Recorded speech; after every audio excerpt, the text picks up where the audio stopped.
Hello viewers, welcome to our channel. నేను మీ చరణ్ పరిమి.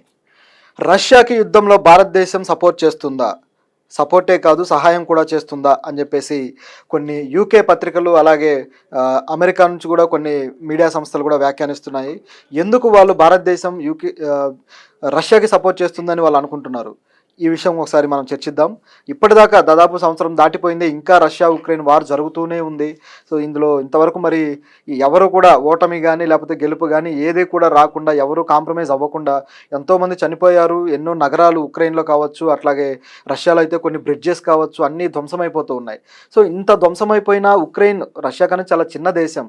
మరి ఆ దేశానికి ఎక్కడి నుంచి సైనిక బలగాలు కానీ లేకపోతే సాయుధ సామాగ్రి కానీ ఇవన్నీ ఎక్కడి నుంచి వస్తున్నాయి, మిసైల్స్ ఎక్కడి నుంచి వస్తున్నాయి అనే ప్రశ్నలు చాలా రోజులుగా ఉన్నవే. అలాగే అయితే దీనికి సమాధానం ఇప్పుడు అమెరికా అలాగే యూకే లాంటి దేశాలు దానికి సపోర్ట్ చేస్తున్నాయంటూ కొంత సమాధానం కూడా మనకు తెలిసిందే. అయితే రష్యాకి ఎవరు సహాయం చేస్తున్నారు, రష్యాకి మిసైల్స్ విషయంలో కావచ్చు, రష్యాకి యుద్ధంలో ఎలాంటి సహాయం ఎవరు చేస్తున్నారు అన్న ప్రశ్న కూడా ఇప్పుడు ఫారిన్ మీడియా వేస్తుందన్నమాట. ఈ ఫారిన్ మీడియా ప్రశ్నలో సమాధానాలు వాళ్ళు వెతికింది ఏంటంటే, రష్యాకి సపోర్ట్ చేస్తుంది, సహాయం చేస్తుంది ఇండియా అని చెప్పేసి.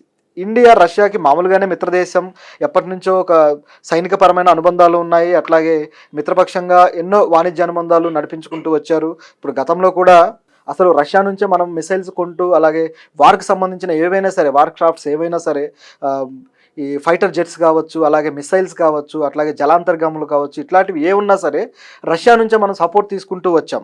రష్యా నుంచి కొంతమంది ఇంజనీర్లు రావడము, మన జలాంతర్గాములు కావచ్చు, మన మిసైల్కి సంబంధించిన జెట్స్ కావచ్చు, వీటిని ఏమైనా రిపేర్ చేయాలన్నా ఇక్కడ నుంచే వస్తుంటారనమాట. అంటే ఒక సైనిక సంబంధమైన, ఒక సాంకేతిక సంబంధమైన బలమైన ఫ్రెండ్షిప్ రష్యాకి ఇండియాకి ఉంది.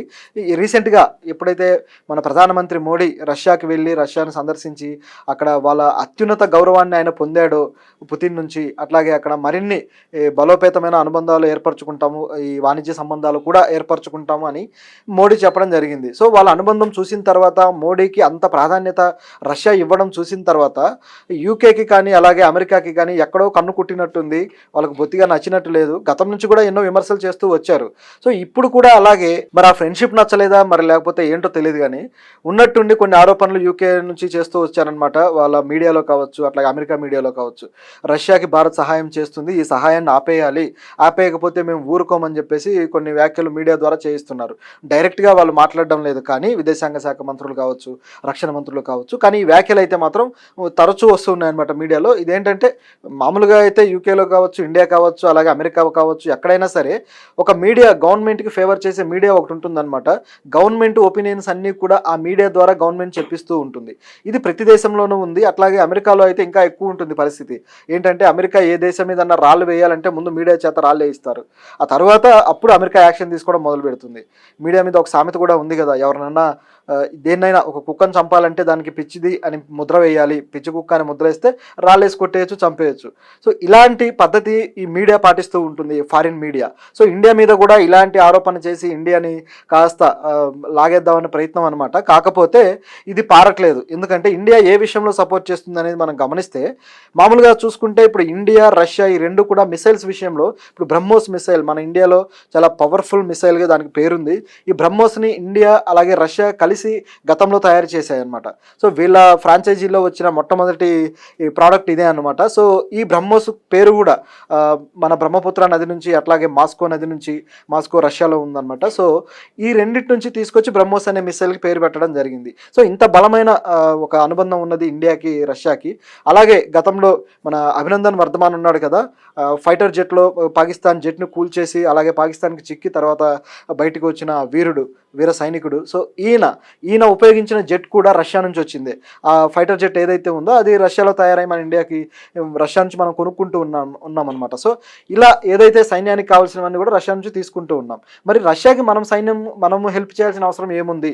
రష్యాకి మనం హెల్ప్ చేస్తే తప్ప ఇక రష్యా యుద్ధంలో పోరాడే పరిస్థితిలో లేదా అంటే ఇది కూడా రాంగే. ఎందుకంటే రష్యాకి కావాల్సినంత సైనిక బలం ఉంది, అలాగే కావాల్సినంత యుద్ధ సామాగ్రి బలం ఉంది. సో రష్యా చాలా సమర్థవంతంగా ఎదుర్కోగలదు. మరి ఎందుకు ఈ యుద్ధం ఇంత కొనసాగింపుగా జరుగుతుంది అంటే దానికి కారణం ఒకటే, అదేంటంటే యూకే అలాగే అమెరికా. వీళ్ళు ఉక్రెయిన్కి డబ్బులు కానీ అలాగే మిసైల్స్ కానీ అట్లాగే యుద్ధ సామాగ్రి ఏది కావాలంటే అది సప్లై చేస్తూ వస్తున్నారనమాట. వాళ్ళు మాత్రం సప్లై చేస్తారు, యుద్ధం చేయండి అని చెప్పి వెనక నుంచి వాళ్ళని ఉసిగొలుపుతారు. కానీ ఈ దేశానికి ఎవరైనా సపోర్ట్ చేస్తే మాత్రం వాళ్ళ మీద ప్రశ్నలు ఇట్లాంటి రాళ్ళు అభండాలు వేస్తూ ఉంటారు. ఇది అమెరికా వాళ్ళ ద్వంద్వ నీతి, ఇది వాళ్ళ స్టైల్ అనమాట. సో ఇక్కడ మన ఇండియా ఏ విషయంలో సపోర్ట్ చేసిందంటే వాళ్ళకి కావాల్సిన సైన్యానికి కావాల్సిన వాళ్ళ బూట్లు అనమాట. సో సైన్యానికి కావాల్సిన బూట్లు వాళ్ళు ఇప్పుడు ఏవైతే వాడుతూ ఉన్నారో సో ఇవన్నీ కూడా ఇండియా నుంచి సప్లై అవుతాయి, ఇండియాలో ఇవి తయారవుతాయి. అయితే ఇదే కాదు, లెదర్ ఏవైతే ఉన్నాయో లెదర్ ప్రోడక్ట్స్ కొన్ని సైన్యానికి కావాల్సిన ఇండియాలో తయారవుతూ ఉంటాయి అనమాట. ఇది ఎక్కడ అవుతాయంటే బీహార్లోని హాజీపూర్ అనే ఊర్లో దీనికి సంబంధించిన ఫ్యాక్టరీలు ఉన్నాయి. సో ఇవి అక్కడ తయారవుతూ ఉంటాయి అనమాట. ఈ యుద్ధం జరుగుతున్న క్రమంలో గత సంవత్సరం క్రితం కూడా దాదాపు 100 కోట్ల రూపాయల ఆర్డర్ వచ్చింది. సో దాన్ని కూడా తయారు చేసి పంపించామని చెప్పేసి వాళ్ళు అన్నారు.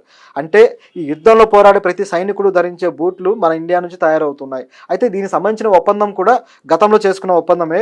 అంటే మనం మిసైల్స్ తయారు చేసి వాళ్ళకు ఇచ్చే అవసరం లేదు కాబట్టి సో యుద్ధానికి సంబంధించి మనం ఏం చేయొచ్చు అని ఆలోచించినప్పుడు ఇలాంటిది మనం చాయిస్గా తీసుకున్నాము. సో మన దగ్గర ఇలాంటి సహజ వనరులు బాగానే ఉన్నాయి కాబట్టి ఈ ఫ్యాక్టరీలు పెట్టి వీటిని సప్లై చేయడం జరుగుతూ ఉందన్నమాట. మరి మన మిసైల్స్ మరి ఎవరికి అమ్మట్లేదా, మనం తయారు చేయట్లేదా, ఇంకా కొనే పరిస్థితిలో ఉన్నామా అని మీకు డౌట్ రావచ్చు. కానీ మనం కూడా మిసైల్స్ తయారు చేస్తున్నాం, మనం కూడా ఇతర దేశాలకి మిసైల్స్ అమ్ముతున్నాం. ఎస్, అదేంటంటే ఆ దేశాలు ఏంటంటే ఫిలిప్పీన్స్ కావచ్చు, అట్లాగే ఇండోనేషియా కావచ్చు, ఇట్లాంటి కొన్ని కంట్రీస్కి ఈ ఏషియన్ కంట్రీస్ ఏవైతే పైన ఉన్నాయో మన ఇండియాకి పైభాగంలో, సో ఈ కంట్రీస్ అన్నీ కూడా ఈ కంట్రీస్లో చాలా కంట్రీస్కి మనం మన ఇండియా నుంచి మిసైల్స్ మన సొంత టెక్నాలజీతో తయారు చేసినవి వాటికి మనం విక్రయిస్తున్నాం. సో ఇది మన ఇండియాకి కొత్తగా చేకూరుస్తున్న ఆదాయం అనమాట. చాలా దేశాలు, అమెరికా కావచ్చు, రష్యా కావచ్చు, అలాగే చైనా కావచ్చు, ఈ దేశాలన్నీ కూడా వాటికి వచ్చే ఆదాయంలో అత్యధిక భాగం ఆదాయం కేవలం ఈ సైన్యానికి సంబంధించి ఈ మిసైల్స్ అట్లాగే ఈ ఆయుధాలు, మారణ ఆయుధాలు, యుద్ధ ఆయుధాలు తయారు చేసి వాటి నుంచి సంపాదిస్తుంటాయి. వాటిని అమ్ముకొని వాటి కోసమే యుద్ధాలు క్రియేట్ చేస్తూ ఉంటాయి అనుకోండి. అది పెద్ద చరిత్ర, దాని గురించి మాట్లాడితే. సరే, మన ఇండియా సంబంధించి చూస్తే మనం కూడా వేరే దేశాలకి ఆయుధాలు అమ్ముతున్నాం. మనం ఈ మేక్ ఇన్ ఇండియా ప్రోడక్ట్ ఎప్పుడైతే స్టార్ట్ అయిందో ఈ ప్రాజెక్ట్లో మిగతా పరిశ్రమలు పెద్దగా రాలేదు, మిగతా ఉద్యోగ అవకాశాలు పెద్దగా ఏర్పడలేదు. కానీ అంటే నిరుద్యోగిత తగ్గటం కానీ, వేరే ప్రోడక్ట్స్ ఇప్పుడు చైనాకు ధీటుగా వేరే ప్రోడక్ట్స్ తయారు చేయడంలో కానీ వీటన్నిటిలో పెద్దగా మనం ముందుకు వెళ్ళింది లేదు, అందులో వెనకబడే ఉన్నాం. కార్పొరేట్స్కి ఎన్నో రాయితీలు ఇచ్చినా వాళ్ళు కూడా పెద్దగా ఆ డెవలప్మెంట్ కోసం పనిచేసినట్టుగా కనపడలేదు. అయితే ఎప్పుడు ఈ గవర్నమెంట్ మాత్రం మోడీ కార్పొరేట్లకే సపోర్ట్ చేస్తూ ఉంటారు, కానీ ప్రజలకు మాత్రం పెద్దగా సపోర్ట్ అందలేదు ఈ విషయంలో, మేక్ ఇన్ ఇండియా విషయంలో.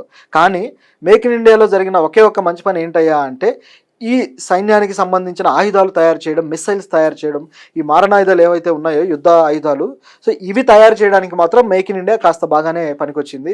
సో ఇందులో ఈ ప్రాజెక్టులో భాగంగా తయారు చేసినవే మనం ఇతర దేశాలకు కూడా అమ్మగలుగుతున్నాం. సో మరి ఈ రష్యా విషయంలో చూసుకుంటే మన ఇండియా చేసే సపోర్ట్, అది కూడా సపోర్టే. ఎందుకంటే అక్కడ ఒక మంచు ప్రాంతాల్లో మనగలిగే ఆ బూట్లు తయారు చేయడము, మన దేశానికి అప్పగించడం కావచ్చు, అలాగే లక్షల మంది సైనికులు వాటితో పోరాడడం కావచ్చు, అవి ధరించి ఇదంతా కూడా మనకు రావాల్సిన క్రెడిటే, దాన్ని మనం తోసిపుచ్చము. కానీ ఇది మనకున్న అనుబంధంలో జరుగుతూ ఉన్న విషయం అన్నమాట. ఇండియాకి రష్యాకి ఉన్న అనుబంధంలో జరుగుతున్న విషయం. దీన్ని ఇతర దేశాలు, ఈ ఫారిన్ కంట్రీస్ ఏవైతే ఉన్నాయో ఇవి మరీ చిలువలు పలువలు చేసి పెద్ద చేసి ఎలాగైనా సరే ఇండియాని పాయింట్అవుట్ చేయాలి అని చెప్పేసి ప్రయత్నిస్తూ ఉన్నాయన్నమాట.